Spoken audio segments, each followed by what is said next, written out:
don't always get to choose in this life, win and lose in this life, but I'ma prove in this life, we can move in this life. Andrea Roy-Lecourt. Allô? Comment ça va? Ça va bien, je suis toute excitée. Premier podcast? Oui, oui. All right. Toi, comment tu vas? Ça va bien, ça va bien. Belle journée aujourd'hui, comme je te disais, j'avais un shoot ce matin, puis là, ben, je finis la journée avec toi. C'est vraiment nice. T'es chanceux. Oui, ben, je me sens très chanceux de pouvoir parler événementiel aujourd'hui, de toutes les entreprises aussi, Chic Picnic et tout ça, que tu as acheté. Avant d'embarquer là-dedans, présente-toi, qu'est-ce que tu fais? Qu'est-ce que tu manges en hiver? Bien, en fait, Andrea, comme tu dis, 25 ans, je suis propriétaire de 2 entreprises. Yes. Donc, Snière, qui est une agence événementielle. On fait toutes sortes d'événements, dont du corporatif et des mariages. Puis, un peu plus récemment, propriétaire également de Chic Picnic. Oui. On fait des pique-niques haut de gamme pour des événements. Fait que vraiment la décoration pour les événements. Puis, en même temps, des pique-niques pour les particuliers dans des vignobles, des vergers, des petits arrêts gourmands de Québec. Wow, qu'est-ce qui t'a amené à te lancer dans ce domaine-là? En événementiel, en fait, je pense que c'est une passion éparpillée. Tout m'intéressait. Je suis le genre de personne que je n'étais pas capable de m'arrêter sur un seul métier. Fait qu'en découvrant l'événementiel, je me suis dit, je peux m'immiscer dans plein d'entreprises avec plein de sortes de clients différents, de l'agriculture à la coiffure, à la construction. Ouais. Puis, je viens apprendre. Puis, je côtoie des entrepreneurs. Fait que c'est ça qui me parle et qui m'a amené là-dedans. C'est intéressant comme réponse, mais j'aimerais te reposer ça dans le sens, la compétition te faisait pas peur? T'sais, en événementiel, on en a des entreprises. Donc, ça t'effrayait pas de te lancer un peu dans un marché de... Non, parce qu'on dirait qu'on fait notre chance. Je sais pas, honnêtement, ça a été un petit peu un coup de tête, je pense. Ouais, OK. C'était pas prévu, puis ça a juste fonctionné. Fait que j'ai pas pris le temps de penser trop à me dire, OK, ça va-tu marcher? Y a-t-il trop de compétition? L'étude de marché, là, elle a pas été réalisée, là. Ah ouais, OK, mais moi non plus. J'ai pas fait, tu sais, c'est comme... Puis je pense que on peut partager ça, mais quand tu te lances, c'est émotionnellement, c'est comme j'ai une idée...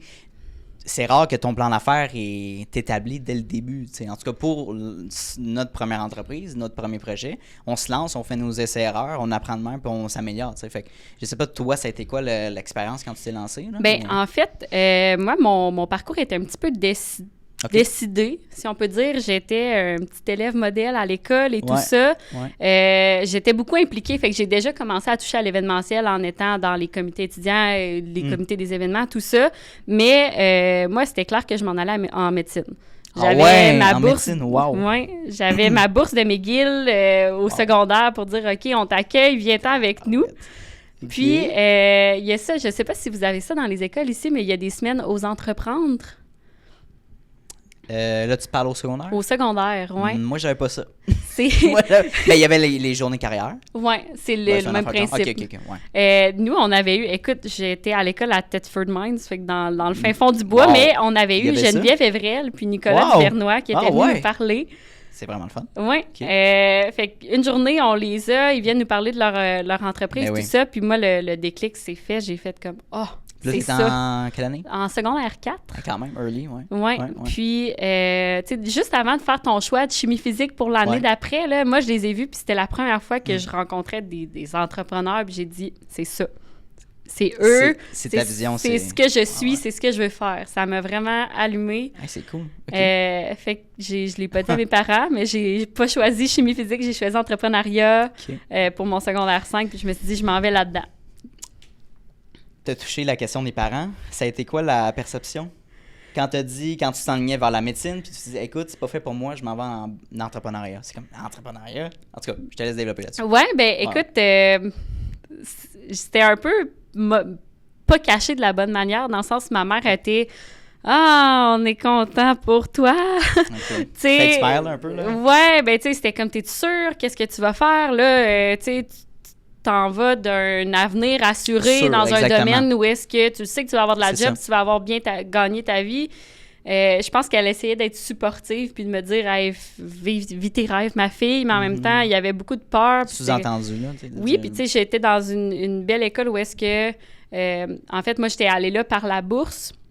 Les gens qui étaient autour de moi, c'est tous des gens qui avaient des familles aisées, mais moi, j'ai juste comme gagné mon cours avec les bourses. Très cool. Puis là, c'était un peu, on n'avait pas beaucoup d'argent, fait que ma mère avait tout mis son espoir sur moi en se disant, elle va réussir. Puis là, c'était comme l'espoir de la famille un peu, là. Ouais, mais c'est pesant quand même à mettre sur les épaules d'un enfant, quand tu penses à ça. Ouais, mais je pense que ça m'a quand même forgé, je te dirais, dans ma clair. personnalité aujourd'hui. Puis pour avoir un petit peu de contexte, tes parents, ils font quoi ou ils faisaient quoi? Mon père n'est pas dans le décor de ma famille. OK. Ma mère était coordonnatrice au transport dans Max, les bains-douches. Écoute. OK. Fait que zéro entrepreneur, là. Non, C'est ça, ouais. travaille dans une usine et tout ça. Ouais. Fait que c'était les gros espoirs pour sa fille. Moi, je suis fille unique, fait que c'était vraiment all all-in, là. Fait que c'est ça, C'est intéressant. elle était contente. Wow, elle t'encourageait parce que c'est ça, t'es sa fille, C'est mais ça reste que c'est inquiétant parce que, tu sais, moi, je comprends leur perspective parce qu'ils ont vécu des expériences de vie, puis mon père me le dit souvent, tu sais, il me voit aller, puis il voit que je veux vivre de mon entreprise et tout ça, puis que je le vis, mais il me dit, tu sais, finis tes études et tout ça, parce que lui aussi, il a passé là-dedans, puis c'est comme, ça n'a pas été facile, puis il veut pas, dans la perspective d'un parent, il veut pas que il veut que tu vives le moins de problématiques ou de stress possible, tu sais, il veut que ça soit le plus facile, fait que c'est une relation de même, je pense, de parentale, là, mais... Oui, carrément, puis c'est vraiment ça, je pense qu'elle avait avec moi, parce qu'elle avait mis toutes ses économies pour m'envoyer là-bas, puis tu sais, elle avait vraiment espoir de dire, OK, tu vas aller à l'université, tu es intelligente, tu vas le faire, là, tu sais. Fait que oui, je pense qu'il y avait peut-être un petit peu de stress, mais elle a toujours été quand même sportive dans mes décisions. Fait que bref... Puis avant qu'on embarque dans le système d'éducation, j'aimerais que tu m'expliques un peu ton processus d'achat de Chic Picnic. Comment ça t'a amené à faire ça? Oui, bien, en fait, j'avais déjà Snière. Snière a été lancé en janvier 2023, fait que c'est encore tout récent. Ouais. J'avais de l'expérience d'événementiel avant, on pourra y revenir tantôt. Mais Chic Picnic, en fait, c'est une fille qui était dans mon coin qui avait ça. Moi, je l'avais rencontrée en lui disant « C'est sûr que je veux qu'on collabore ensemble, c'est un beau concept, je veux qu'on ait ça dans mes événements. » Puis elle était super partante, tout ça. Puis c'est une fille à la base qui est photographe, qui avait Chic Picnic, puis qui avait aussi un autre projet de faire des bulles comme les dômes là, pour de l'hébergement dans des vignobles, vergers, tout ça. Très cool. Donc là, elle s'est ramassée avec ces 3 projets-là, super prenants tout en même temps. Puis elle a dit, OK, non, Chic Picnic, c'est pas ce que je veux, c'était pas rentable. Donc, elle a écrit ça dans un groupe Facebook pour dire « Allô, voici mon entreprise, y a-t-il quelqu'un qui serait intéressé à voir ça? Combien vous me donnez? Je suis ouverte. » Fait que moi, j'ai vu passer ça, puis j'ai écrit, j'étais comme « Non, Claudia, qu'est-ce que tu fais? Pense à moi. » Moi, j'ai pas, honnêtement, ça n'a pas été un move réfléchi, puis c'est ce que tu vas voir un petit peu, c'est bizarre de le dire comme ça, c'est ce que tu vas voir autant avec Snière qu'avec Chic Picnic, réfléchi, peut-être pas réfléchi, mais logique quand même. J'ai dit, je peux pas laisser aller ça. Moi, je suis à Québec, c'est dans la région de Lobinière. Sinon, ça serait revenu à Montréal. Je me dis, on a un beau bijou dans notre coin, il faut que ça reste ici. Donc, j'ai dit, je vais t'acheter ça. J'ai pas le détail du beau, tout ça. Moi, c'est moi ma force dans la décoration, mais j'ai quand même dit, écoute, il y a tellement il y a du potentiel dans ce projet-là. Moi, je voyais ça un peu comme justement la sushi à la maison en me disant, écoute, on va avoir un Chic Picnic Lobinière, Chic Picnic Île d'Orléans, Chic Picnic Laurentide, tout ça. On va faire la formule un petit peu partout, puis ça va fonctionner. Là. Cool. Fait que parfait, c'est intéressant. Chic Picnic, c'est une belle entreprise que tu vas pouvoir faire croître aussi en sideline. Ben en fait, c'est-tu intense gérer 2 entreprises, vraiment? Oui, je le vois là, vraiment cet été parce qu'on est dedans. C'est la saison des pique-niques. C'est pas évident, puis c'est sûr que je mets pas autant d'énergie que je voudrais, je dirais, dans les 2 parce que, je suis à fond dans Snière, j'ai mes événements, puis Chic Picnic roulait déjà, fait que, je surfe un petit peu la vague de la popularité qui est déjà là, mais on a mis du développement quand même, cet hiver, on a eu le temps, puis on a revampé un petit peu la formule, mais je vais avoir une acolyte qui va se joindre à moi bientôt pour qu'on puisse faire ça à 2 là, parce que c'est trop de job pour une personne. Ben, c'est correct, c'est parfait, super intéressant. C'était quoi un peu ton processus d'aller chercher cette acolyte-là? Tu la connaissais de où? En fait, elle a suivi l'entreprise. Elle s'appelle Marjorie. C'est elle qui était là avec Claudia, l'ancienne propriétaire, avant. Elle s'occupait des médias sociaux, puis elle aidait aussi pour qu'est-ce qui est justement du setup des pique-niques et tout ça. Puis on est vraiment super complémentaires, là, c'est parfait qu'elle soit là parce qu'elle est super dans la minutie, dans le beau, elle est à l'affût de tout ce qui est tendance. Elle fait des belles planches d'ambiance pour avoir les agencements et tout ça. Moi, je suis vraiment à logistique, il faut que ça roule, go. Ouais, parfait. Fait que, bref, c'est ça, elle est venue avec moi avec l'entreprise, elle a décidé de me suivre puis d'embarquer dans mes projets. Puis, on s'est vu la semaine passée, justement, pour que je lui fasse un offre pour qu'elle se joigne avec moi temps plein. Puis, je pense que ça s'enligne vraiment vers ça. Donc, elle va venir prendre en charge toute la partie chic pique-nique. Félicitations. Merci. Puis, tu sais, c'est des compétences qui s'agencent bien, tu sais. Oui. Tu sais, qui sont différentes, mais vous avez une plus-value les deux. Différentes pour l'entreprise, parce que je le dis souvent dans mes podcasts, mais si tu t'associes avec une personne qui est excellente en comptabilité, puis toi aussi tu es excellent en comptabilité, vous allez tourner en rond, là, parce qu'il va y avoir des lacunes administratives, en marketing, etc. Right? Fait que c'est important d'avoir des compétences qui sont complémentaires. Oui, c'est ça. Non, je pense que c'est vraiment un beau fit pour ça. Nice. Cool. On va être capable d'apprendre puis de s'enseigner ensemble. Oui. Je pense que j'ai hâte de voir qu'est-ce que ça va donner. Apprendre de vous deux et tout ça. On va en revenir un petit peu dans le passé. Donc là, on finit secondaire. Oui. On s'en va au cégep. On se dirige où? À Garneau, à Québec, en gestion de commerce. Donc, j'ai quitté East Broughton, ma ville natale. OK, ça a été quoi de quitter ta petite ville à quand même une plus grosse ville? Ben non. On est peut-être, je sais pas, 2000. Je sais pas combien de personnes qui habitent là-bas, mais non, là, j'ai... Non, mais le cégep Garneau, je veux dire. Ah oui. C'est ça, de petite ville à plus grande ville. Oui, vraiment. Oui, Québec. C'est ça, fait que 2000, ben ouais, c'est ça. Oui, ben en fait, j'étais quand même assez autonome, je te dirais. Tu sais, j'ai commencé à travailler super jeune. Là. Je pense que je devais avoir 10 ans quand j'ai commencé à garder des enfants. Fait que, tu sais, mon argent était mis de côté pour que je m'en aille en appartement. J'étais super autonome. Fait que ça a juste été la suite logique de dire, bon, j'ai 16 ans, 17 ans, je prends mon appart, je m'en vais. Mais j'avais des gros rêves. Là. Je me disais, hey, Québec, je m'en vais dans la grande ville. Ben oui, c'est ça. J'avais pris gestion de commerce international en me disant, OK, je vais avoir le petit côté exotique.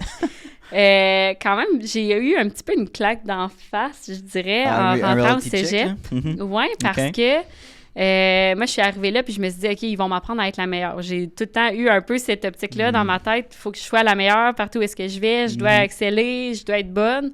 J'étais super bonne, j'avais une cotère excellente. Oui.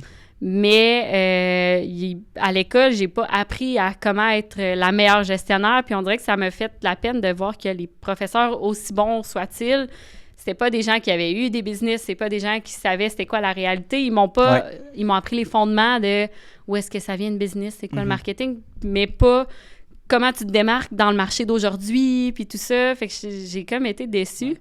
J'ai lâché après 1 an de cégep. J'ai pas fini mon cégep. OK, wow. J'ai fait juste 1 an de gestion de commerce, puis je me suis dit, je vais aller voyager. Je vais aller... Là, t'avais quel âge? T'avais quoi, 18 ans? Oui, 18-19 ans. Ouais. C'est drôle parce que t'as 25 ans, je vais avoir 25 le 23 juillet, puis on étudie exactement en même temps. Ah ouais? J'ai fait le même programme, fait que je comprends exactement ce que t'as vécu. T'as eu ça toi aussi? Les cours de base, 3 philo, 3 français, tu sais, mis à part tout ça. Puis après, t'as la technique, là, finalement. Puis je dois dire que j'ai eu des très bons professeurs, là, qu'eux, ils ont eu des entreprises ou qui étaient investisseurs immobiliers et tout ça. Mais il y avait mettons, ça, c'était 10% des professeurs. Okay? Fait que bref, je te laisse continuer. Mais, je suis curieuse de voir, est-ce que tu as eu un peu la même expérience que moi? Oui, puis tu sais, j'étais plus jeune, puis je venais de me partir mon entreprise d'impression, puis j'avais la misère à me motiver J'avais la misère à avoir la plus-value du cégep. C'est exactement ça. Pour mon entreprise, tu sais. Puis, tu sais, je ne veux pas me voir comme en position de supériorité, mais tu sais, les gens qui étaient dans la technique, ils ne savaient pas où ils s'enlignaient dans la vie. Puis je me sentais pas interpellé par ces gens-là. Ça ne tentait pas d'être ami avec ces gens-là parce que, moi, OK, j'ai mon entreprise, je sais exactement qu'est-ce que je veux faire, je veux développer, je veux l'amener à tel niveau. J'ai des ambitions, je veux sortir de ma zone de confort. Puis eux, c'était vraiment bon routine. Je sais pas si j'aime ça, je sais pas où je me vois. Puis j'étais comme, je suis à la bonne place, tu sais. Fait que bref, j'ai vécu tout ça. Toi, c'est exactement la même sensation? Ça. Okay, ouais. Oui, puis on dirait que tout le monde se disait, ben au moins, finis ton cégep, puis tu iras à l'université, puis c'est le fun, on a des beaux parties, puis tu sais... Oui, même... OK, mais il y a plus. Moi, je voulais plus, puis je me reconnaissais pas dans les gens, puis je me disais, est-ce que c'est vraiment les bons choix? Tu sais, je me suis remis beaucoup en question en me disant, peut-être que ma mère avait raison, finalement. Tu sais, tu vois les gens autour de toi, puis ils se disent « Ah, ben je vais faire ça », puis ils savent pas trop encore dans quelle entreprise ils vont s'en aller, puis on le voit, tu sais, un peu après... ça finit que les gens ont leur diplôme, peut-être qu'ils refont un autre deck ou ils font travaillent même autre pas dans chose. leur diplôme. Tu sais, c'est comme... Ou ils n'ont pas d'opportunité, ils n'ont pas de sortie parce qu'ils misaient tout sur leur diplôme, puis là, finalement, ben, la demande sur le marché est justement pas là. Fait que tu reçois une claque d'en face, tu te fais promettre un diplôme, puis une promesse de carrière qui n'existe pas. Vraiment. Fait que c'est triste de voir ça, mais c'est un reality check, puis... Fait qu'il faut vraiment développer ses compétences, puis te poser en question... avant d'aller, mettons, mettre 3, 4 ans, 5 ans dans un programme d'études, regarde les retombées de tout ça. Exactement. Qu'est-ce que tu peux créer, monétiser par rapport à ça? Est-ce que tu es capable de vivre de ça? Fait que bref, Oui. ça ressemble à ça, ce Oui. questionnement-là. Vraiment. Puis, tu sais, on dirait qu'en ayant eu mon déclic, moi, avec Ose entreprendre, après ça, j'ai comme recherché ce high-là. Puis pendant mon cégep, je travaillais au Centre Vidéotron à Québec, dans les loges pour les spectacles. Nice. Puis il y a quelqu'un qui m'a approché une journée puis qui a dit « Hey, j'aime ta vibe, t'as l'air d'une personne nice, on cherche des gens aux Bahamas. Pour venir travailler dans un club med. » Puis il m'a dit « Écoute, on aurait besoin là, dans 2 semaines. » Donc, j'ai lâché ma session de cégep, puis j'ai dit « Parfait, j'embarque, je m'en viens travailler au Bahamas. » OK, parce que ça, c'est... Comment ça marche? Explique-moi comment ça marche de travailler dans un club med aux Bahamas. Ben, eux, en fait, là, tu sais, vous avez sûrement déjà entendu l'expression des GO, ça veut dire gentils organisateurs. Souvent, c'est les gens que tu vas croiser dans un club med qui sont là, qui vont te servir au bar ou qui vont faire des stepettes là, pour les spectacles. Eux, en fait, au Bahamas, il y avait beaucoup d'événements là-bas. Puis, à la base, moi, ils voulaient que j'aille faire du service là-bas. Donc, j'ai passé mes entrevues en me disant, je vais aller faire du bar, je vais aller faire du service. Puis, finalement, en arrivant là-bas, il y a beaucoup d'Européens qui font des incentive trips. Fait que c'est des compagnies pharmaceutiques, des médecins qui vont faire des congrès là-bas. Fait que je me suis ramassée par la bande à organiser ça là-bas. C'était vraiment sur une petite île. Il y avait juste comme le Club Med puis quelques petits trucs. Donc, on allait accueillir les gens à l'aéroport. On montait tous leurs congrès pour la semaine. Qu'est-ce qu'ils ont à faire? Des itinéraires d'activités. On avait un club de paddy là-bas pour faire de la plongée. On avait des bateaux pour aller faire des excursions. Fait que moi, j'ai comme pris en charge un petit peu ces groupes-là pour faire des événements là-bas. Puis j'ai fait « Oh, OK, il y a quelque chose, là. » L'événementiel, là, tu commences à toucher l'événementiel. Puis, mais question pour précision, tu te faisais payer un salaire. Comment tu te faisais payer, en fait? Ça fonctionnait comment? C'est ça. Ça, c'est l'autre côté, en fait. Eux, là-bas, t'es logé nourri. Donc, t'as vraiment comme des petits appartements pour les gens qui restent là. Puis, t'as un salaire mensuel. C'était vraiment pas grand-chose. Je pense que c'est 600 $-ish par mois. Puis c'était des heures et des heures. Là, on travaillait des 12 à 16 heures par jour. Fait que moi, après quelques mois, j'ai dit « OK, c'est pas le high que je venais chercher. » Ouais. Parce que t'es logé, nourri et t'habites sur le... Fait que oui, t'es comme, puis t'as pas t'es besoin bien, de là. dépenses. T'es super bien, là. C'est un dans 5 un étoiles, resort, là. c'est C'est parfait. Mais ça reste que tu fais 600 puis tu restes là, tu fais des 12 heures par jour. Là, fait que, ouais. Fait que c'était pas ce que je voulais. Belle expérience, par contre. Oui. C'est comme wow. Vraiment. Puis après ça, tu reviens, ça se plug bien dans une conversation. Oui, j'ai travaillé au Bahamas. Wow. Fait que je suis revenue au Québec. Puis, en fait, non, j'ai fait mon petit backpack en Asie, classique, comme plein de personnes qui veulent pas l'école. Ouais. Puis, en revenant au Québec, il y avait des groupes, encore là, Facebook, où est-ce que tu pouvais avoir des jobs en événementiel. Souvent, c'était un peu sporadique. Les gens écrivaient... carrément, dire « j'ai besoin de tel événement, tel festival. Fait que j'ai fait ça un petit peu. Okay. Puis là, c'est là qu'il y a eu la pandémie. Donc, je me suis dit, bon, je vais retourner à l'école. Je vais faire quelque chose. Tu retournes au cégep? J'ai été capable d'avoir une reconnaissance des acquis avec un deck sans mention. Mais oui, tu as fait toutes tes bases. Tu as fait un deck, OK, parfait. Donc, j'ai été capable d'avoir ça. Fait que je me suis lancée dans un certificat en management à l'université en me disant peut-être que ça va être autre chose. Ouais. Ça a été comment? Ça a bien été. T'as-tu aimé ça? Je l'ai pas terminé. Tu t'es rendu où? Ben, en fait, pendant la pandémie, j'ai eu une offre pour aller travailler en événementiel avec une compagnie, justement, à Lévis, qui travaillait ici à Montréal pour des entreprises en technologie de l'information. Donc, j'ai appliqué là-dessus. J'ai terminé mon certificat, mais j'ai commencé à travailler quand même temps plein en même temps que je faisais le certificat. Ouais. Puis on a été probablement dans les seuls à Québec qui ont bien passé au travers de la pandémie en événementiel parce que justement, on faisait des événements en ligne. Wow. Fait que tu sais, avec des Google, avec du codage, avec des gens justement Exact. là, en TI. Bon, fait que la tout demande ça, était là. là, vous êtes bien retourné sur un dissous, en fait, là. Ouais, mais tu sais, les gens Exactement faisaient ça. quand même leur congrès, mettons, dans le gaming, tout ça. Il y avait des événements en ligne, puis tu avais des C'est ça, il y plateformes avait pour quand même ça, en là. ligne, exactement, ouais. Ouais. c'est cool. Fait Wow. qu'on a fait ça, puis honnêtement, ça a super bien été. J'ai fait ça pendant 2 ans. On a, juste en arrivant, en fait, la fille était toute seule, elle qui avait ça. C'était un contrat qu'elle avait eu. En venant avec elle, on a triplé le chiffre d'affaires. On a ouvert des bureaux, puis on a engagé 10 personnes pendant la pandémie. OK. Fait qu'elle, elle m'a offert 50% de l'entreprise, 49% de l'entreprise sur un plateau d'argent comme ça. Elle m'a dit, je veux que tu deviennes mon associé. Je te donne tout ça. Là. Puis on avait beaucoup de matériel de location aussi. Puis j'ai dit non. Pourquoi t'as dit non? Je sais pas. Je le filais pas. Tu filais pas. Puis tu sais, ça enlève rien à la personne. Ouais.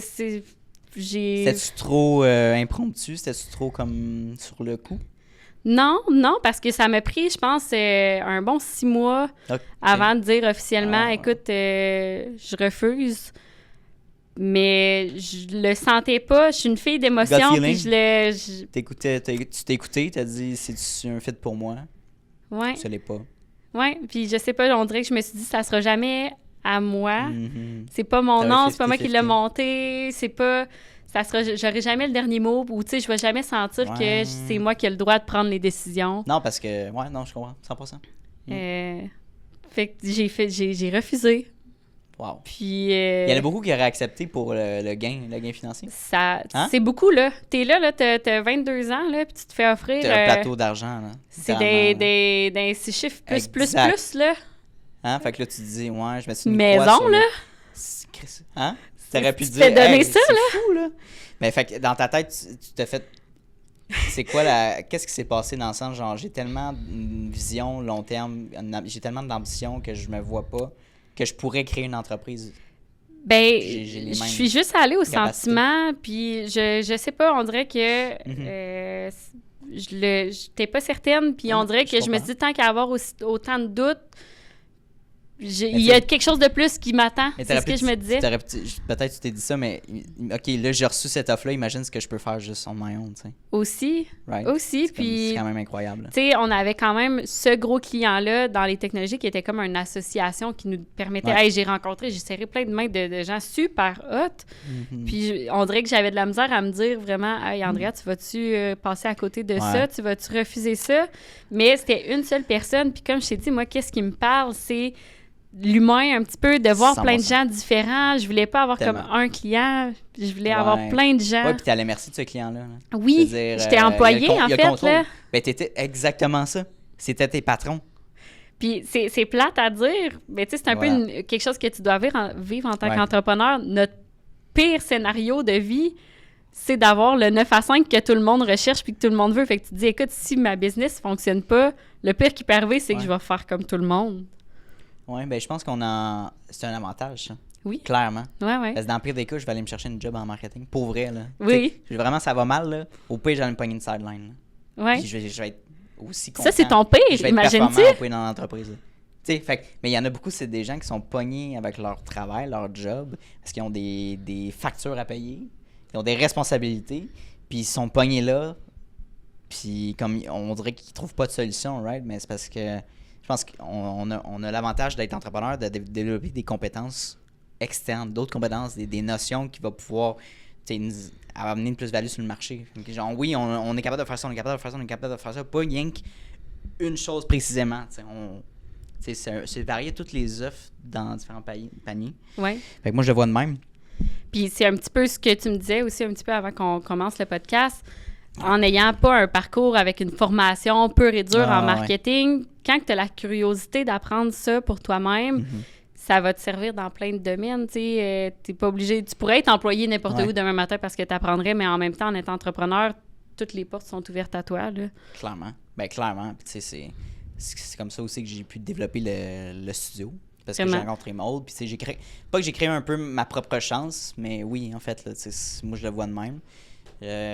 Puis j'ai pu développer un beau projet, une belle entreprise. J'ai fait des bonnes collaborations, puis ça se développe bien dans le futur. Fait que, à un moment donné, tu mets tellement d'investissement de temps, d'argent dans un projet que tu n'as pas le choix de réussir. Tu sais, c'est comme. Ouais. C'est fou quasiment de mettre autant d'énergie Oui. dans le sens que tu n'as aucune assurance, que tu as plus de chances de foirer, mais qu'au bout de la ligne, la vie t'envoie un message et te dit OK, hey, c'est pour ça que tu fais ça. Oui. Mais j'ai écouté un podcast justement récemment par rapport à ça, puis il avait interviewé beaucoup d'entrepreneurs à succès, puis ils ont dit le seul point commun qu'on a trouvé, parce que tu sais, ils disaient est-ce que il y a un type de personne précis qui est entrepreneur et tout ça, puis le seul point commun qu'ils ont trouvé avec tous les gens, c'est que tout le monde qui a eu des grosses entreprises à succès se sont ramassés à un point de non-retour. Un moment donné, tu as tellement mis tout ton argent, tu as tout investi, tu n'as pas le choix. Justement, tu t'es rendu au point que tu n'as pas le choix que ça fonctionne. Exact. Fait que, tu sais, au final, la solution, c'est pas nécessairement d'être bon, le meilleur dans ce que tu fais, c'est de prendre le risque. Puis souvent, tu sais, je sais pas si toi, tu as eu des moments de même, mais moi, ça m'est arrivé souvent de me reposer en question, de me remettre en question, de me dire, écoute, ça serait tellement plus facile si j'avais un job. Là. Si mon chèque de paie rentrait au jeudi. Là, pour vrai, tous là. les jours. Pour vrai, ouais, c'est fou, hein? Puis on dirait que t'as tout le temps la petite voix qui dit... lâche pas, continue. Puis là, écoute, un nouveau client le lendemain. Tu sais, pour vrai, c'est stupide de même, mais la vie est faite drôlement. Oui, puis tu sais, un moment donné, tu arrives avec une coupe de refus un à l'autre. Puis tu sais, quand c'est ton entreprise, surtout une entreprise de service comme ça, tu la portes tellement proche du cœur. Parce que tu te vends toi. Là. C'est dur de pas le prendre personnel. C'est facile, tu sais. C'est pour ça un peu que les influenceurs et les artistes ont des agents. Parce que c'est dur d'arriver et de dire, OK, moi, je suis Beyoncé, je vais te charger 5 millions pour un spectacle. Si c'est quelqu'un d'autre qui te dit, c'est pas grave. Fait que c'est un peu dur, c'est ça, de toi arriver puis de dire, écoute, voici ce que je vaux, voici ce que je charge. Puis si quelqu'un dit non, il dit non à toi, là. C'est ça, exactement. C'est straight to the face. Hein. Fait que c'est beaucoup de travail d'ego, puis d'être capable de rétorquer aussi un argument, puis de négocier à certains points. Fait que c'est très intéressant. J'aimerais qu'on saute sur le sujet du réseautage. Oui. Parce que ça fait un lien avec l'événementiel et tout ça.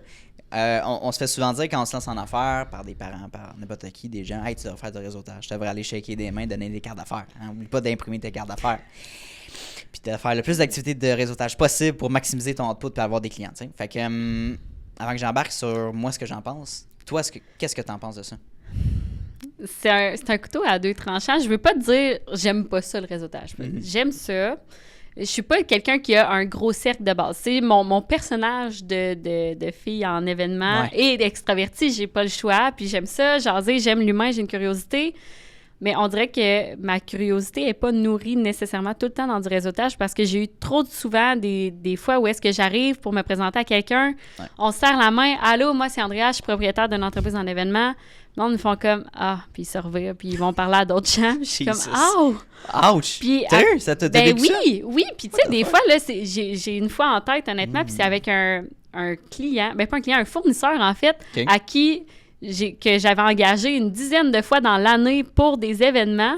Puis lui, c'était, mettons, le propriétaire de l'entreprise. Tu arrives, tu lui serres la main, puis c'est comme, j'ai l'impression qu'on a tout le temps besoin. Moi, là, je dis ça, je suis Andrea, nana, événementiel. OK. Mais là, si je te dis, hey, je suis fournisseur officiel au Château Frontenac, puis je suis fournisseur dans un relais château, puis je fais du luxe, je fais des mariages de destination en Italie, nana. Là, les gens sont intéressés. Mais pourquoi il faut que je te mette tout le beau petit shiny? Booster, moi, je suis intéressée à toi. Genre, qu'est-ce que tu fais? Puis qu'est-ce qui te plaît? 100%. Hein? Toi, qu'est-ce que t'en penses du réseautage? Je passe pas par 15 chemins pour dire ce que tu fais, tu sais, pour vrai. Là. Puis moi, je suis d'accord. Là. J'en ai fait beaucoup au début. Puis peut-être que j'étais pas aux bons endroits au bon moment, mais je trouve que c'est pas tant pertinent. Il y a tellement d'autres manières plus efficaces. Là, tu sais. Je compare souvent comme prendre un drink avec des amis. Ouais. Tu sais, j'ai fait quand même quelques clients. Tu sais, j'ai quand même transféré avec quelques clients avec le réseautage, mais je sais pas. Je trouve que c'est un bon point peut-être pour renforcer des relations. Ouais. Fait que genre, tu crées peut-être initialement un contact avec un podcast. Fait que là, OK, t'as parlé 1 heure avec la personne, parfait. Tu t'échanges, OK, tu fais du contenu avec cette personne-là. On se voit dans d'autres activités de réseautage et tout ça. Mais je pense qu'une stratégie comme une autre, avec l'ère des réseaux sociaux, t'es plus obligé de maximiser tout ton input dans du réseautage pour te faire connaître, tu sais.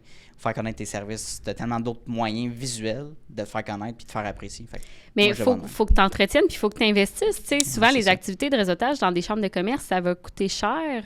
Puis, tu sais, t'arrives, Ouais, c'est je ça. sais pas, vous, à Montréal, c'est ça. Nous, Québec, Ouais. c'est un grand village. Fait que les gens se connaissent déjà puis c'est un peu dur d'arriver de briser un cercle, puis tout ça, tu sais, il y a des techniques, là, moi, souvent, je vais arriver, je vais dire, je pense qu'on n'a pas eu la chance d'être présenté, moi, c'est Andrea, Oh, là, ouais, là. c'est ça, ouais. Mais, tu sais, il faut que tu y Exact. ailles souvent pour que les gens te revoient, puis tout ça. Le Fait que truc, c'est d'y aller. Moi, j'avais lu ça à un moment donné, c'était de dire le truc, si vous faites vos premières activités de réseautage, prenez-vous un ami ou Ouais. tu sais, un ami qui est entrepreneur ou quelqu'un qui s'intéresse à ce domaine-là, puis allez-y ensemble, puis d'aller casser la glace à deux vers une personne, c'est plus facile. Tu sais. C'est vrai. C'est moins confrontant, je trouve. Mais c'est ça, tu sais, reste que faut que tu y ailles. Souvent, quelqu'un que tu as vu une fois dans un réseautage, à moins que tu aies eu une chance, des fois, tu sais, tu repars un peu bredouille de ton réseautage puis te dire, bon, mais j'ai parlé à plein de gens, mais ça a pas... Fait que, tu sais, on fait un peu la même chose. Là, je te disais, des fois, je me fais deny en donnant la main puis les gens sont comme, ça m'intéresse Ben, pas, c'est je vais ça. passer au next. Ben, on fait ça aussi. J'ai une opinion plus péjorative, négative de ça, dans le sens comme...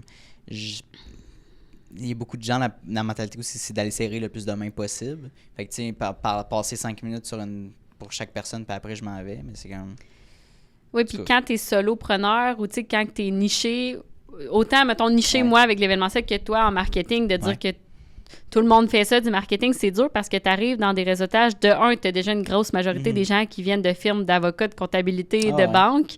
Fait que là, tu peux pas te démarquer avec ces gens-là. Non. Puis sinon, le reste, mais Non. c'est comment? On a déjà quelqu'un au marketing, là, tu sais. Exact. Fait que souvent les clients que je prends, c'est des solopreneurs, même plus que moi. C'est comme, mais tu sais, je pensais à me lancer sur les réseaux sociaux, je sais pas comment, j'aimerais déléguer, j'ai besoin d'une place, mais c'est quelque chose, si tu veux, tu sais, mon pitch de vente, ben si tu veux, on fera un podcast ensemble, on va apprendre à se connaître. Puis si tu vois la pertinence de faire affaire ensemble, tu sais, il n'y a aucun atome crochu, il n'y a aucune obligation.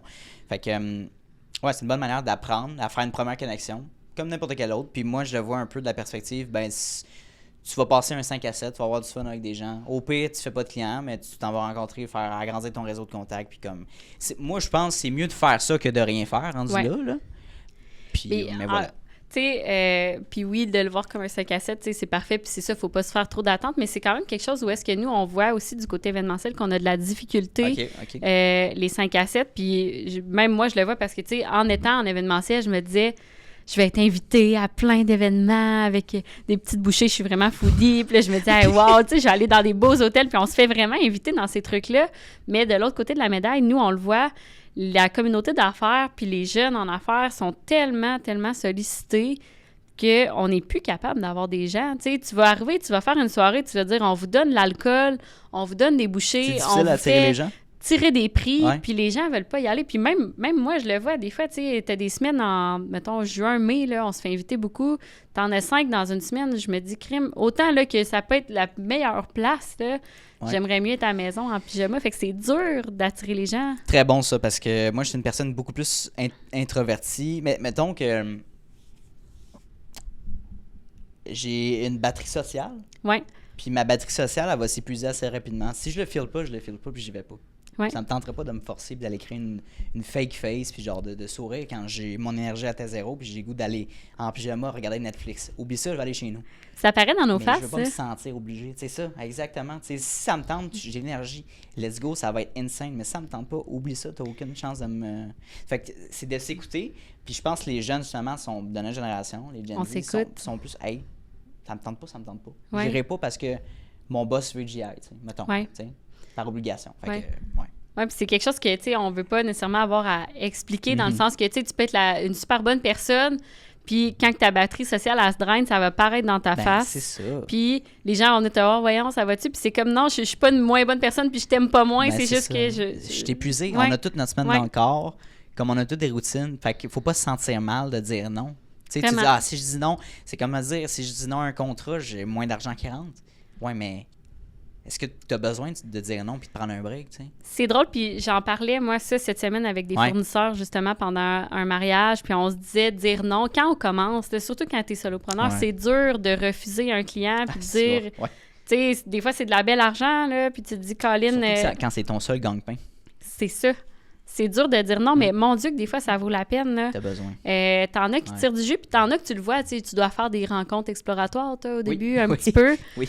Des fois, tu le vois, tu te dis, Colin, ça va tirer du jus, ou ils comprennent pas ma réalité, ça marchera pas, le fit est pas là. Ah ouais. Puis des fois, tu te dis, je vais dire oui pareil parce que j'ai rien d'autre ce mois-ci, puis il faut que ça rentre. Mais des fois, c'est les clients qui vont te faire le plus de mal parce que ils vont peut-être ruiner ta réputation, peu importe à quel point tu fais bien ton travail. Ouais, parce que, mettons, je dis, OK, j'ai 1000$ avec ce contrat-là, mais en temps et en énergie, ça va coûter 2000$, tu sais. Oui, puis après C'est ça, fou, là. mettons, à la moindre petite chose Non. hors de ton contrôle, vont peut-être dire, écoute, ça ça. fonctionne pas, va aller écrire une review négative, vont en parler partout, ça parle fort, ces gens-là. Là. Exact. Fait que moi, je pensais, quand tu l'as dit au début, écouter son gut feeling, écouter ce qui se passe à l'intérieur de nous, puis si on le sent pas, même si ça peut être très tentant, mais financièrement, t'es mieux de dire non, puis de passer à un autre client, ou d'en prendre 10, l'équivalent de 10 clients qui sont proches de tes valeurs, tu sais. Fait que ça, c'est important, puis c'est toujours la question, tout le monde a un prix, je suis pas sûr. Quand tu t'écoutes. Ouais, à ce point-là? Moi, je pense pas. Je pense pas que tout le monde a un prix. Je pense que ça dépend de la vision de l'argent. Tu sais, c'est comme... Est-ce que moi, avoir un yacht, ça va me rendre heureux? Tu sais, 1 million, un contrat 1 million demain, OK, c'est quoi les implications de ce contrat-là? Est-ce que tu sais, pour vrai, c'est sûr que ça serait nice. En même temps, est-ce que j'ai vraiment besoin d'aller m'acheter mon condo en Floride live, d'avoir une Porsche, tu sais, d'avoir tous ces biens-là qui vont venir par la suite? Parce qu'après ça, ces gens-là sont propriétaires de toi. Un petit peu, tu sais, ça revient à ce qu'on se disait avec l'entreprise avec laquelle j'étais avant. Ça n'enlève rien, tu sais, c'est des clients d'amour, puis tout ça. Mais reste que quand c'est ton client qui est le plus payant, qui paye des gros salaires, il s'attend à avoir cette attention-là, puis c'est normal parce qu'il paye un montant, tu sais. Oui, puis c'est ça, carrément. Fait que c'est ça qui est plus difficile. Puis, tu sais, en même temps, tu sais, autant quand on parle de prix, des fois, il y en a justement qui vont te donner le gros prix. Puis au contraire, des fois, il y en a qui vont te dire, OK, t'es peut-être un petit peu trop dispendieux. Moi, dans ce temps-là, je vais aimer mieux diminuer les prestations ou, tu sais, enlever quelques petits... T'enlèves des services? Oui, j'enlève des services. Parfait, mais OK, ça, c'est une bonne stratégie pour les gens qui disent, voici, je charge 1000$ par exemple, puis ils disent, OK, c'est un petit peu cher dans mon budget. Parfait, qu'est-ce que tu veux qu'on enlève? Veux-tu qu'on enlève la gestion des réseaux sociaux? Veux-tu qu'on enlève telle chose? C'est une stratégie dans le sens, mais je veux pas que tu l'enlèves. OK, mais c'est mon prix.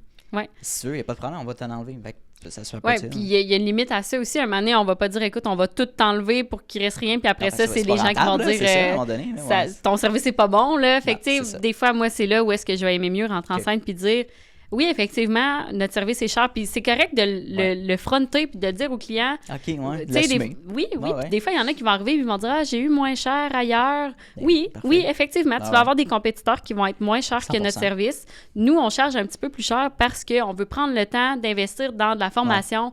À chaque année, on va faire XXX formations. On prend le temps d'être plus minutieux. On choisit nos clients.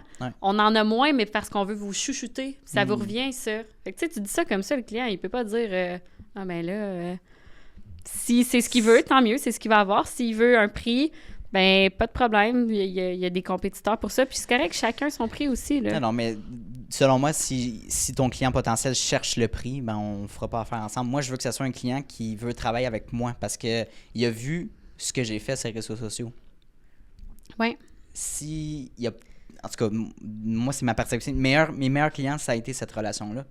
Il m'a découvert, mettons, OK, mise en contexte. Anto, on aime ce que tu fais. C'est vraiment cool les podcasts, les capsules que tu fais. On aimerait que tu crées notre podcast avec nous pour notre entreprise. Cool. Es-tu prêt à faire ça? Mais c'est parfait, c'est comme ça crée déjà une relation. Ils connaissent déjà mon contenu, ils ont déjà écouté mes épisodes.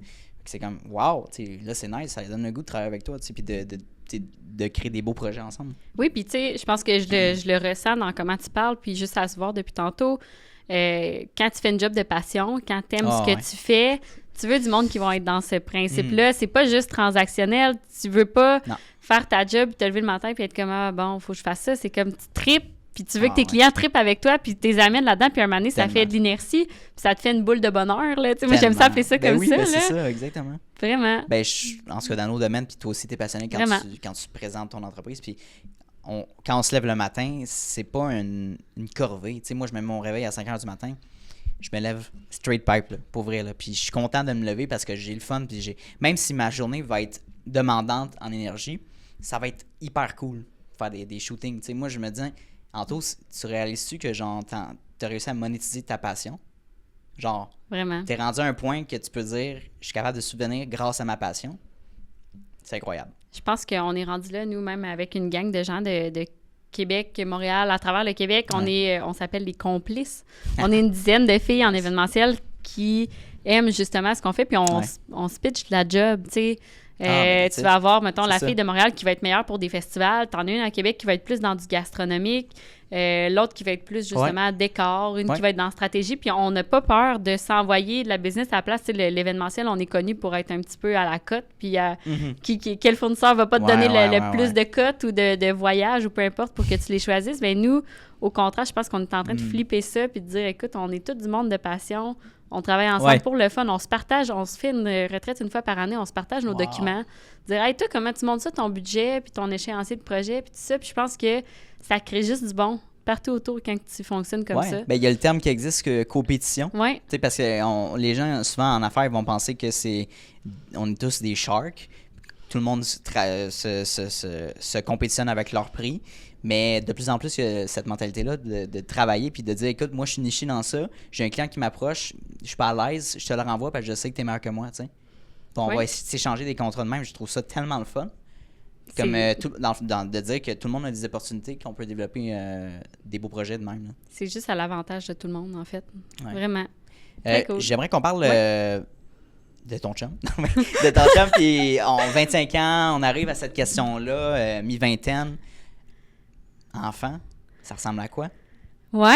En étant entrepreneur? On dirait que, vois-tu, je suis rendue quasiment que je me sens mal d'en parler. Oh mon Dieu, OK. J'en veux, je suis rendue là. OK. On dirait que ça fait peur parce que je suis extrêmement carriériste. Puis on dirait que ça fait peut-être 1 an que je sonde les femmes en affaires autour de moi pour voir, hey, t'as eu des enfants, comment ça s'est passé? Ça ressemble à quoi? Puis tu sais, c'est sûr que c'est personnel à chacun, tout ça, mais il y a des femmes avec qui j'ai parlé, des filles autour de moi, là, qui ont dit, écoute, je me ramasse avec des enfants de 4 à 10 ans, puis je réalise que j'aime pas ça.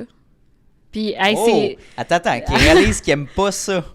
OK, c'est intéressant, ça. C'est dur, puis tu sais, écoute, ça, c'est des conversations avec un verre de vin, là, mais c'est lourd, là, tu sais, de dire, écoute, t'es une femme d'affaires, tu sais, t'es all-in, t'as ta vision, tout ça, puis là, le soir, t'arrives, là, puis il faut que tu t'assoies avec ton enfant, puis tu joues. Hey, là, tu sais, je sais que ça va blesser des gens de dire ça, là. Oui, mais c'est la réalité, pareil. Il y en a qui n'aiment pas ça, jouer aux autos, là, ou tu sais, de faire tout ça, puis là, je sais qu'il faut pas le voir comme ça, puis je veux pas me faire tirer des roches, mais tu sais, reste que... Ce sont des femmes d'affaires, oui, te l'ont dit. Oui, puis tu sais, c'est après ça de se dire, OK, tu dois prendre du temps, peu importe à quel point vous êtes bien organisé à la maison, puis que vous avez un beau système, tout ça. Oui. Tu sais, c'est un autre beat de vie. En même temps, il y en a qui vont te dire, écoute, ça t'apprend à relaxer, on est capable de tout le faire, tu sais, reste que...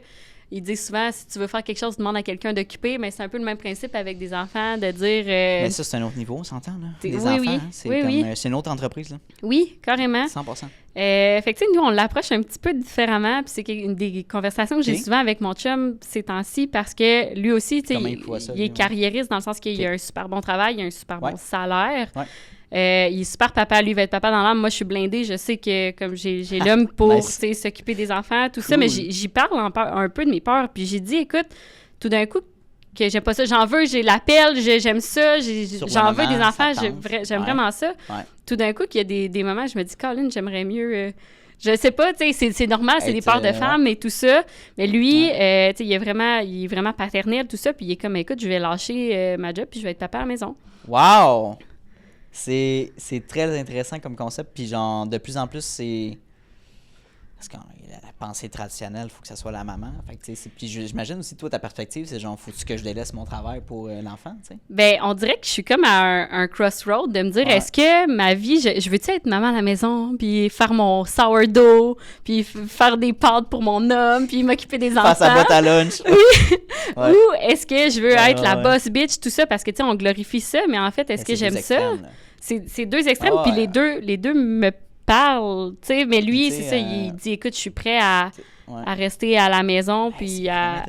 Mais, tu sais, c'est un autre move. Moi, on dirait que j'ai l'impression que je vais me sentir mal. Ton chum, il a quel âge? Il a 28 ans. OK. Mais, tu sais, c'est ça, écoute, il fait autant, sinon plus d'argent que moi. Il est super bien placé, là. Il est très, très, très bel emploi.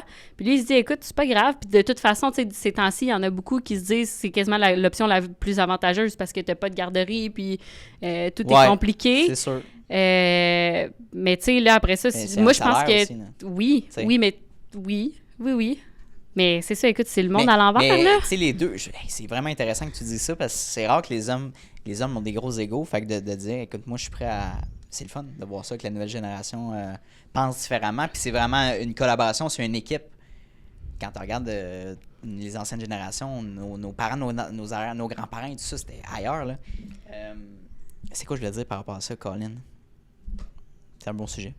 Mais continue, ça va me rappeler. Non, mais bref, c'est juste pour dire que, tu sais, c'est ça. C'est quand même des questionnements qu'on est en train d'avoir en ce moment. Ouais, vas-y. Je me suis rappelé. J'ai fait un podcast avec ma professeure de marketing au cégep. Puis elle est en couple depuis plusieurs années. Elle a 50 d'années, je ne me trompe pas. Elle n'a jamais eu d'enfant. Puis elle a dit, c'est la meilleure décision que j'ai prise de toute ma vie. Puis mon chum, on est sur la même longueur d'onde. Ça nous permet de voyager. On est heureux, on est accompli. Parce que, je veux pas, quand tu as un enfant, faut que tu te délaisses temporairement tes passions pour prioriser évidemment l'enfant, tu sais. Ouais. Même si tu as une entreprise, ta priorité number one, c'est ton enfant de la société. Oui. Right? Fait que t'as pas le choix. C'est vraiment... La conception d'un enfant, c'est pas sur un 10 sous. Genre, oui, ça peut te tenter, mais combien ça coûte? Faut que tu regardes combien ça va te coûter. Es-tu capable financièrement de subvenir à une autre personne dans ta famille, tu sais? Puis les gens vont dire, ouais, faut pas que tu regardes ça, c'est beau. Non, Chris. Faut que je m'endette, là. Attends, là. Puis, honnêtement, c'est quelque chose qu'on se demande des fois. Il y en a, tu sais, il y a des gens, là, qui te disent, Colin, ils ont plein d'enfants, puis tu sais, nous, on fait pas les fous. Comment ils font, là? Ouais. Comment ils font? Ah ouais, on fait pas des folies, puis Colin, comment les gens arrivent avec ça? La marge de crédit, là. Ouais. Souvent, tu sais, nous, pas en venant de la Beauce, les deux, là, nos parents sont comme, ayez-en, vous verrez, puis c'est correct, à un moment donné, en évidemment, business, tu vas t'arranger, tu vas trouver une solution, mais ça t'attend, là, t'as du stress par rapport à ça. Oui, tellement. Puis, ton style de vie va être limité par rapport à ça. Moi, je suis plus dans, mettons, oui, j'ai le goût d'avoir des enfants, je suis plus dans la perspective de, je veux que ma vie soit comme structurée et stable. Ah, vas-tu l'être? Tu sais, dans le sens, c'est pas, pas une insulte, mais tu sais, on attend tout le temps un moment. C'est sûr, mais dans le sens comme, je suis capable d'avoir un bon revenu, d'avoir un buffer, d'avoir mis de l'argent de côté, des investissements, me dire, parfait, je suis capable, puis j'ai les moyens de faire grandir un enfant, tu sais, élever un enfant. Fait que c'est intéressant. Anyway, t'es quand même assez jeune aussi. Là. Oui, vraiment. C'est pas l'année prochaine, il faut que tu prennes ta décision, là, on s'entend. Là, non, mais c'est ça. Écoute, on est quand même dans cette réflexion-là à voir. Puis c'est ça, il y a beaucoup de femmes quand même que j'ai l'impression que c'est tabou un petit peu, mais il y en a plusieurs qui me disent, écoute, on s'est arrangé, puis c'est jamais comme, ah oui, tu sais, ça a été merveilleux, puis c'est correct, là, c'est toutes aussi des femmes dans nos âges qui ont des enfants en bas de l'âge adolescent. Mais bref, écoute... le standard de la société, c'est ça. Hein? C'est la belle maison en banlieue, le chien, le chum, la blonde. Les enfants. Deux bébés idéalement, tu sais, 2 enfants idéalement. Idéalement, pourquoi, tu sais? Puis genre... c'est tellement de standards qu'on se met et qu'on s'impose que ça peut être lourd. Puis c'est pour ça que beaucoup de gens dans la trentaine vont faire une dépression. Parce qu'ils ont atteint tous ces standards-là, mais ils n'ont pas appris à s'aimer. Ils n'ont pas appris à savoir qu'est-ce que moi je veux faire dans ma vie réellement, tu sais. Oui. Fait que c'est très deep, là, ce sujet-là, pour vrai, là. Oui, mais écoute, on est en train, c'est ça, on le navigue, nous, parce que je sais pas. Puis même moi, tu sais, j'ai l'impression que ça va être mon défi personnel de ne pas me mettre la pression, de dire, OK, mon chum est à la maison, il fait à manger, il fait bien à manger. Ouais. Il va être capable autant de faire les finances de la famille que de réparer le garage. Puis moi, je suis là. Puis je travaille, puis il faudrait que je laisse les enfants... Ouais, tu vas te sentir mal peut-être aussi, hein, vraiment. De te dire que c'est pas égal ou égalitaire. Carrément. Fait qu'écoute, on est dans toutes ces belles réflexions-là pour les prochaines années. Réponse, on se fera un autre podcast là-dessus. OK. Mais c'est super intéressant, puis on va switcher un autre sujet super intéressant, c'est la phrase « crabs and the bucket ». Oui. Qu'est-ce que tu veux dire par ça? Ben, écoute, ça vient un petit peu, on parlait de famille, ça reste un petit peu comme ça que moi, je le vis. Tu sais, comme je te disais, les deux, on vient de la Beauce, puis on est là avec nos beaux projets, puis on voyage beaucoup, puis, tu sais, j'ai fait construire ma maison à 22 ans, puis là, j'ai parti mon entreprise, puis j'en ai acheté un autre, puis, tu sais, tu parles de ça aux gens, puis souvent, c'est comme, ah, ouais. Là, quand tu dis les gens, c'est ta famille, tes amis. Famille, amis, non entrepreneurs, là. Non, non, je te dirais. Puis, tu sais, j'ai pas un gros cercle social, mais, tu sais, t'en parles aux gens, puis c'est comme, ah, ouais. Ou, tu sais, des fois, le fameux, on sait bien, toi, t'as-tu déjà entendu ça?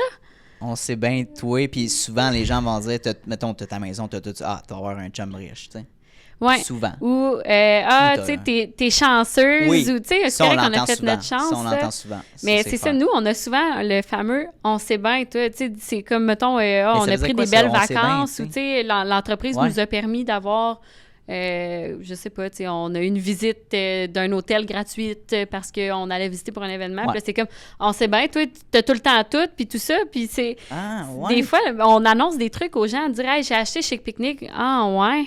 Tu sais, un petit peu avec du jugement. Pas genre, ouais, tu sais, tu sais la Ouais. différence entre, ouais. tu sais. Ouais, fait que c'est comme... c'est... Il y a tout le temps un petit peu un petit side eye, puis souvent, j'associe ça à crabs in a bucket, dans le sens, si t'as une chaudière de crabes, puis que t'en as un qui essaye de sortir du lot, t'as tout le temps les autres crabes qui vont le rattraper, puis qui vont le rebaisser, ou tu sais, qui vont le ramener dans le bucket, puis c'est un petit peu ça que nous, des fois, j'ai l'impression de vivre, personnellement, en venant de justement un milieu où est-ce qu'il n'y a pas d'entrepreneur, tu dis ça à tes gens, ou, tu sais, tu vas... Ma famille, moi, écoute, super chrétienne, super familiale, tu dis, écoute, je pourrais pas venir au souper parce que j'ai trop de jobs. Puis là, c'est comment, ben oui, tu priorises la job, puis tout ça. Puis là, tu devrais faire avec nous, puis tu devrais faire qu'est-ce que les autres font. Regarde, eux autres, ça va bien, là. Puis après ça, finalement, quand tu as des belles opportunités, puis tu leur dis, hey, voulez-vous, je me suis fait inviter à un spectacle, je veux pas y aller. Puis là, ils veulent tout être là. Puis mec, t'as un bateau, tu me le diras, puis je vais t'inviter. On va aller prendre un verre sur ton bateau. Ouais, mais c'est ça, tu sais, c'est la mentalité. Puis c'est pas contre les gens, tu sais, des fois, c'est comme t'as pas connu mieux. Puis les gens, ils vont choisir la sécurité parce que c'est correct. C'est ça que tu t'es fait enseigner. Exactement, tu as été éduqué. On n'est pas, nés de même. Là. Pour vrai, on n'est pas nés de même. C'est l'éducation qu'on a reçue de nos parents, puis eux aussi de leurs parents, puis eux aussi de leurs parents. Fait que tu sais, puis précisément au Québec, il y a la grosse mentalité né pour un petit pain. Oui. Oui, et moi, je suis tellement d'accord de ça. C'est dans nos veines, malheureusement. On n'aime pas ça, les gens qui font de l'argent au Québec. On les rabaisse. Puis jusqu'à un point que on va être les meilleurs supporters de quelqu'un qui va moins bien que toi. Ouais. Jusqu'à temps qu'il fait le même montant d'argent que toi. Puis le moment qu'il dépasse $1 de plus, c'est bien, il a crassé quelqu'un. Mais on sait bien. C'est ça, regarde, c'est le fameux « on sait bien, toi » ou « ah, ouais ». C'est tout le temps ça. Tu sais, je t'ai aidé, puis là, toi, tu oses faire plus d'argent que moi. Ouais.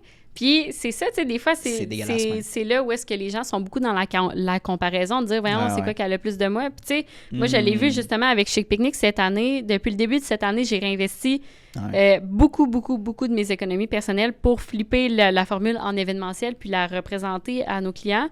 Puis tu sais, au début, c'est ça, je disais ça aux gens, puis là, ben là, voyons donc, t'es-tu sûr? Qu'est-ce que tu fais? C'est ça, tu sais, le crabs in a bucket. 100%. Ben là, fais pas ça.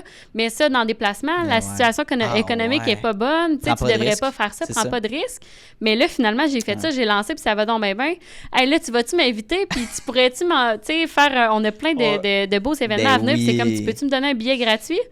Ah, OK, t'as peu, là. T'as peu, là. C'est pas tes amis, là. C'est pas tes vrais amis, là, tu sais. Ouais. Malheureusement, là. Ouais. En tout cas, moi, je le vois de même. Non, carrément. Ils sont là pour profiter des... Mais tu sais, des fois, c'est ça. C'est des... Quand ça va bien, mais quand ça va mal, ils sont-tu là, tu sais, fait que, en tout cas... Bref, mais oui, tu sais, carrément. Fait que je pense que c'est quelque chose qu'on vit des fois, entrepreneur, de... T'es un petit peu outsider, puis nous, je dis nous en parlant de moi et mon chum, ce qu'on a fait un petit peu pour contrer ça, c'est plate, puis c'est juste qu'on a notre petite bulle sociale petite. Écoute, on voit pas de gens, on n'a pas beaucoup d'amis proches, puis c'est... J'ai un follow-up question par rapport à ça. Vas-y. Comment tu réagis à ça quand c'est tes amis qui ont ce discours-là versus quand c'est ta famille? On sait bien, toi.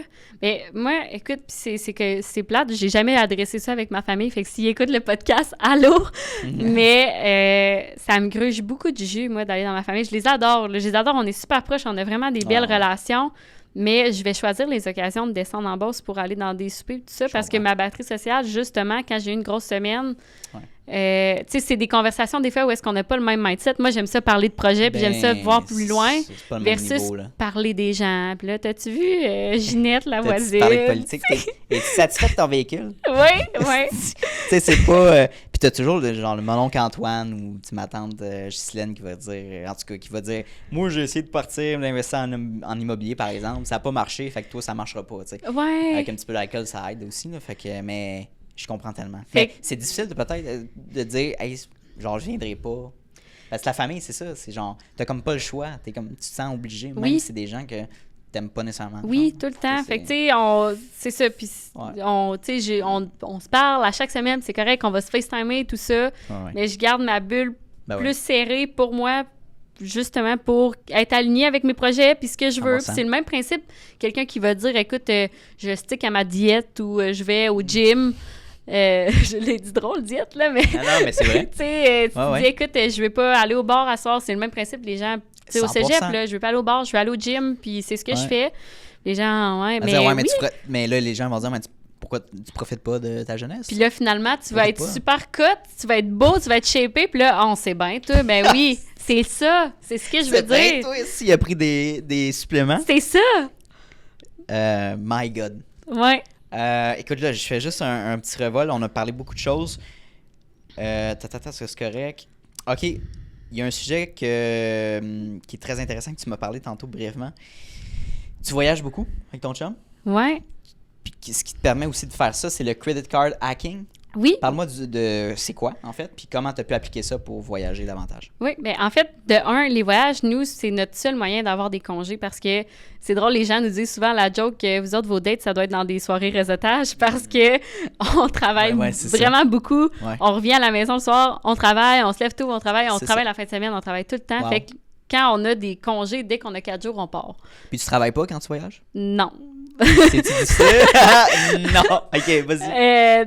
Non, j'essaye de pas Ouais, travailler. Il y a ouais. des moments où est-ce que, tu sais, je reste la propriétaire, fait que j'ai des petits Répondre des courriels, trucs des à messages. répondre, Ben mais ouais. non, normalement, là, j'essaie de pas travailler. Good. Puis, c'est ça. Fait que, tu sais, on voyage beaucoup, puis c'est drôle parce que les gens, souvent, ils vont me croiser puis vont dire avant de dire ça va, c'est où ton prochain voyage? Mhm. On en prend beaucoup, puis nous, Nice. on utilise les cartes de crédit. On fait du credit card hacking. OK, wow. On va prendre des points. Fait qu'en fait, comment ça fonctionne, ça, c'est que souvent, on va conseiller aux gens de prendre une nouvelle, là, ça va faire peur, là, mais une nouvelle carte de crédit à chaque année quand tu as des offres de bienvenue.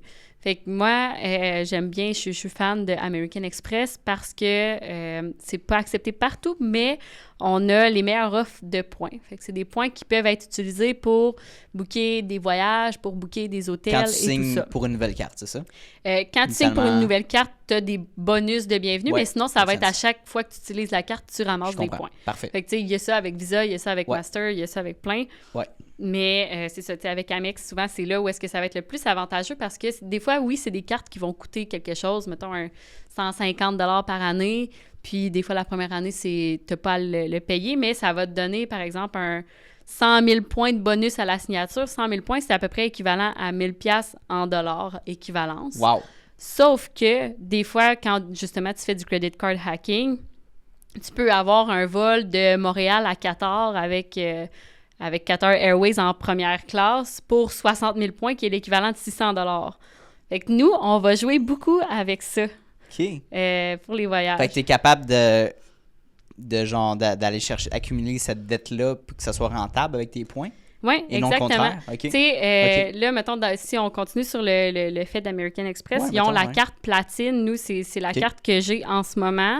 OK. C'est une carte qui est c'est la plus dispendieuse. Fait que, tu sais, c'est quand OK. même vraiment cher. Là, je pense que c'est Annuellement? 600 ou 700 $ par année.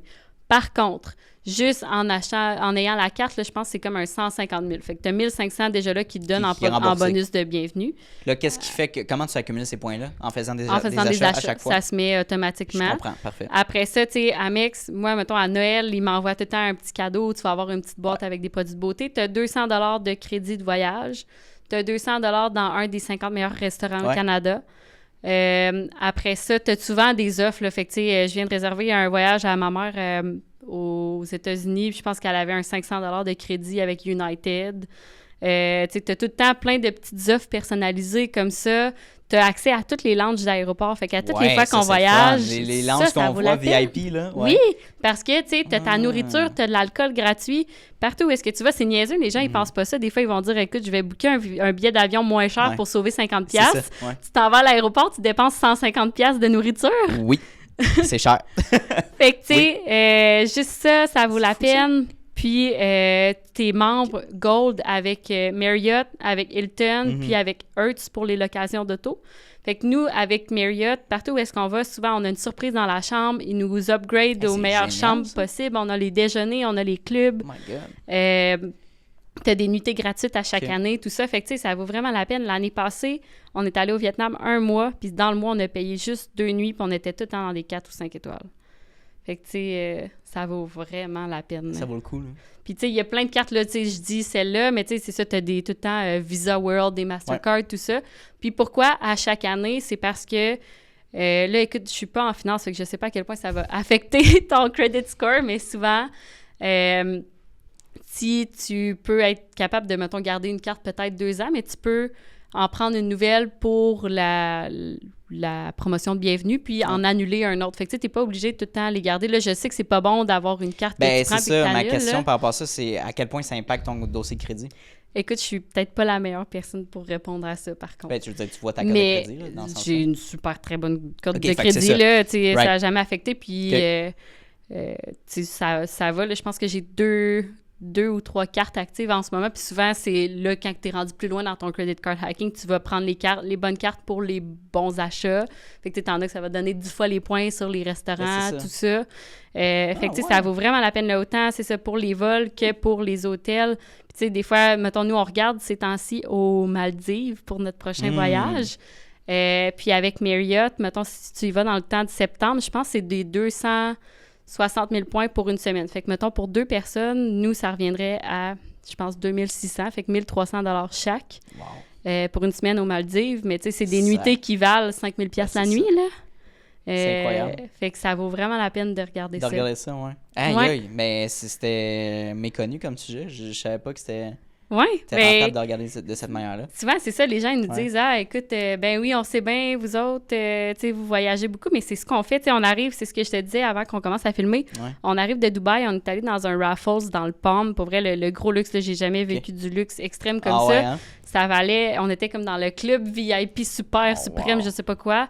Ça vaut comme 20-25 000 pour la semaine. Puis nous, en fait, à la base, on voulait booker un Mexique. Ça nous a coûté 2000 $ chaque avec le vol pour aller là, là. Tout inclus, là, vraiment tout inclus. Incroyable. On allait des jazz bars, t'avais un massage, tout ça. Là, C'est vraiment de luxe, tu sais, c'est ça. Vraiment. Là, c'est incroyable. Mais tu sais, c'est ça, Ouais. on voyage. Puis c'est une belle place pour réseauter aussi. Tu sais, t'arrives dans ces places-là, Ben, c'est les une gens qui certaine sont clientèle, là, hein. ouais. Tu sais, c'est pour ça que les gens ils vont souvent opter pour aller dans un club privé, là, Ouais. juste whatever, de quel sport, là, mais c'est plus tu payes cher, mettons, même chose pour le gym, plus tu vas dans un gym qui est dispendieux, mais tu veux pas, ça va t'amener à rencontrer des gens qui ont probablement des entreprises ou c'est des hauts placés dans les entreprises qui sont capables de se permettre là puis de prendre le temps de leur journée pour faire telle chose. T'sais. Fait que placez-vous aux beaux endroits, tu sais. Pour vrai, Vraiment. là, c'est un investissement que tu fais, là. Oui, carrément. Puis après ça, tu sais, Ça, moi, c'est nice. je crois beaucoup à la manifestation. Fait que Oui. souvent, c'est le feeling que tu vas avoir. Puis de te dire, écoute, moi, je suis le genre de personne qui va dans ces places-là.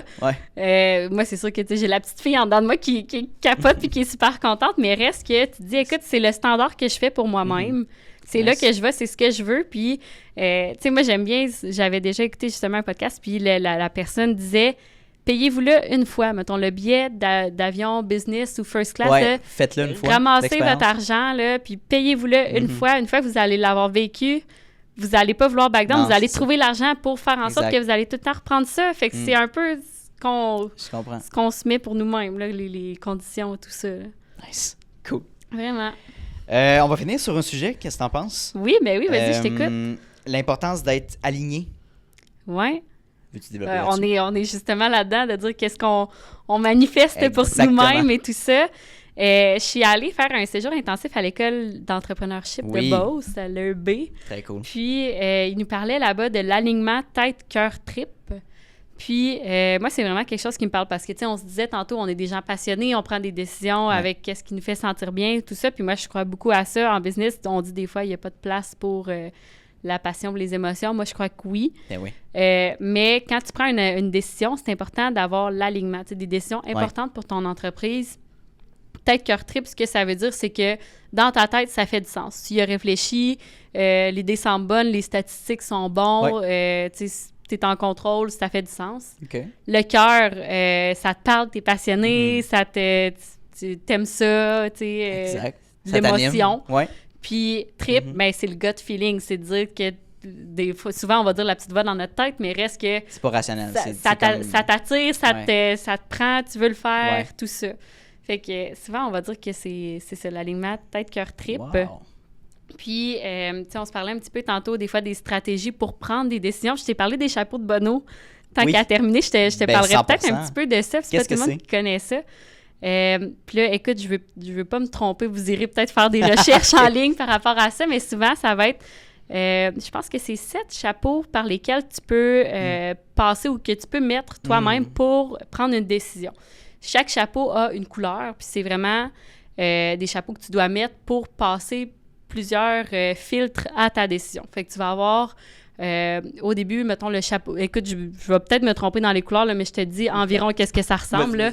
Tu as le chapeau blanc qui va être un peu juste neutre. De dire, OK, on va écrire sur une feuille de papier toutes les stats, tous les projets ou, tu sais, tout ce qui peut avoir rapport à la décision. Fait que tous les faits. OK. Tu écris tout ça, puis ça, c'est juste, t'es devant ton fait accompli, voici qu'est-ce qui est la décision. Après ça, tu vas avoir, je te dis vraiment les couleurs dans le désordre, là, tu vas avoir comme le chapeau noir qui va être l'avocat du diable. Fait que là, tu présentes ta décision, puis tu joues un petit peu à l'avocat du diable avec toi-même, de dire, ben là, tout d'un coup que ça arrive, puis c'est quoi le pire qui peut arriver, puis si ça marche pas, puis tout ça. Après ça, tu vas avoir le rouge qui va être vraiment plus comme les émotions. Est-ce que ça te parle? Qu'est-ce qui t'anime? Comment ça te fait sentir? Tout ça.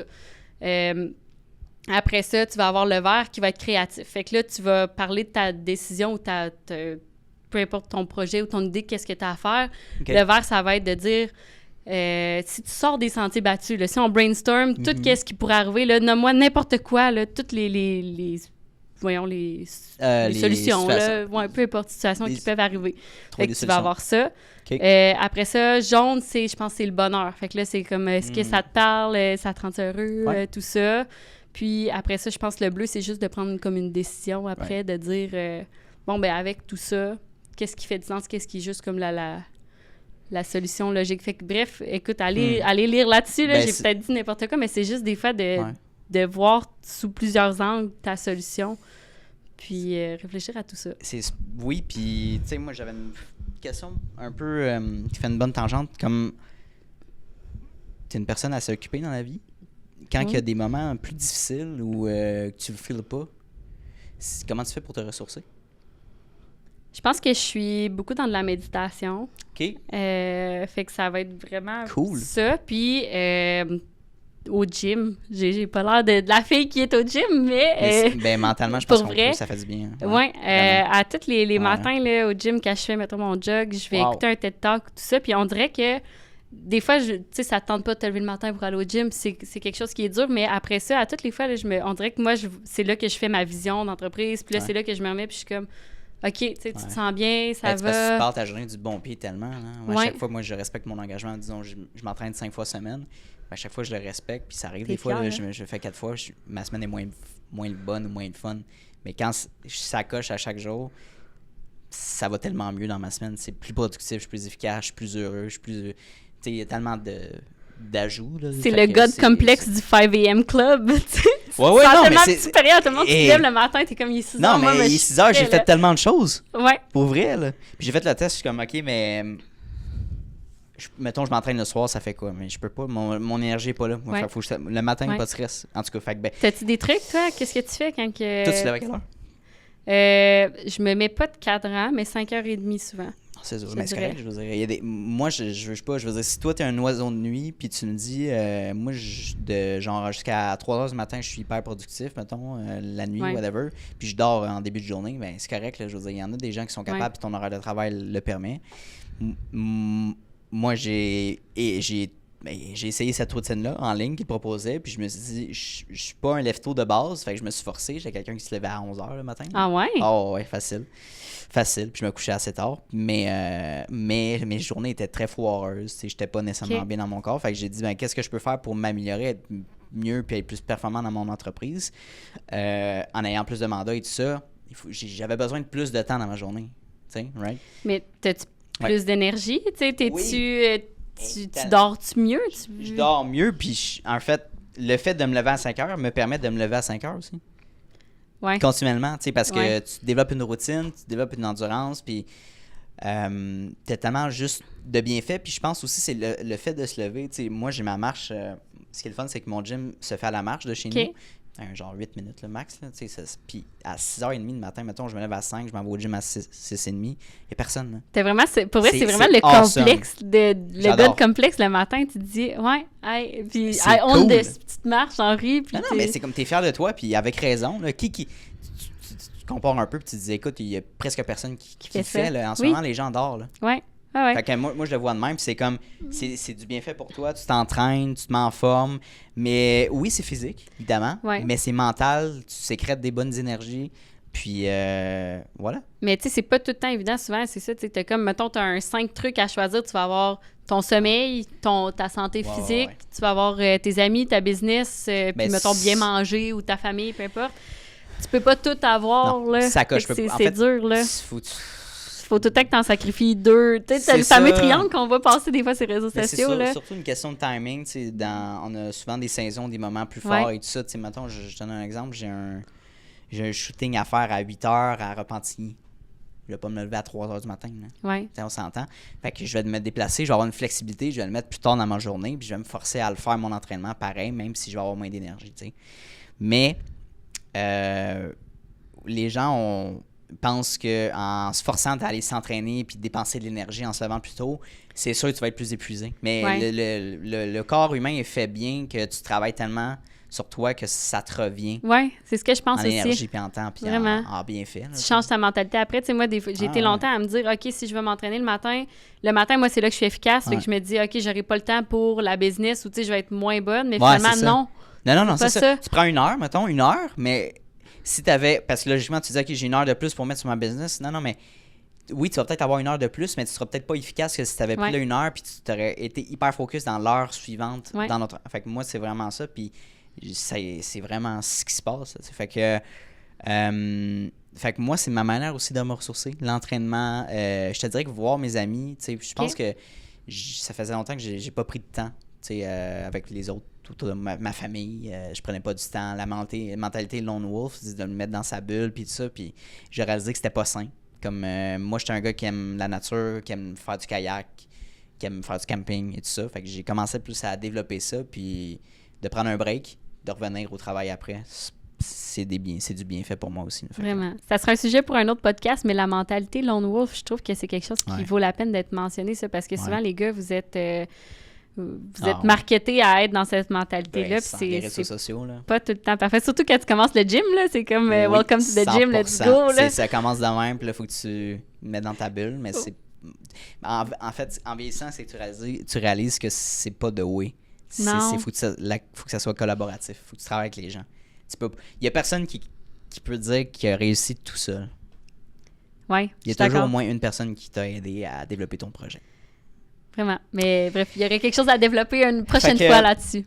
Ça fait une belle fin pour le podcast. Dernière question, en fait. Où est-ce qu'on peut te contacter pour faire affaire avec toi? Oui, bien, en fait, on peut me contacter sur Facebook pour signer AR. Donc, c'est vraiment comme ça s'écrit, signer AR. Cool. Sinon, pour Chic Picnic, ça va être plus sur Instagram. Donc, événement Chic Picnic. Allez voir toutes nos belles photos. Puis, sinon, ben écoute, on mettra peut-être mon adresse courriel dans la description du podcast. Exactement. Allez suivre Andréan sur les réseaux sociaux. Oui. Merci encore. Merci. Salut. Hey, salut, ça fait déjà la 2e fois qu'on se voit dans cette même vidéo-là. Donc, merci de ton attention, puis merci de ta discipline, parce que c'est un mince pourcentage des gens qui sont capables d'écouter du début de l'épisode jusqu'à la fin.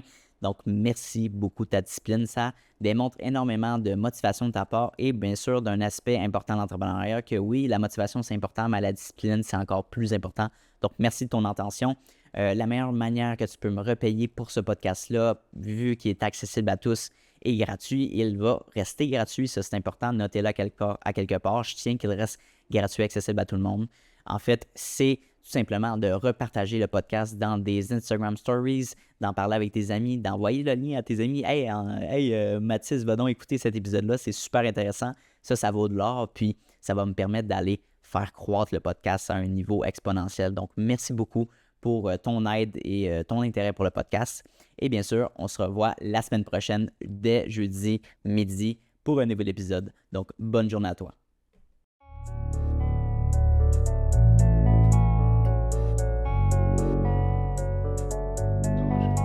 don't always get to choose in this life, win and lose in this life. But I'ma prove in this life, we can move in this life.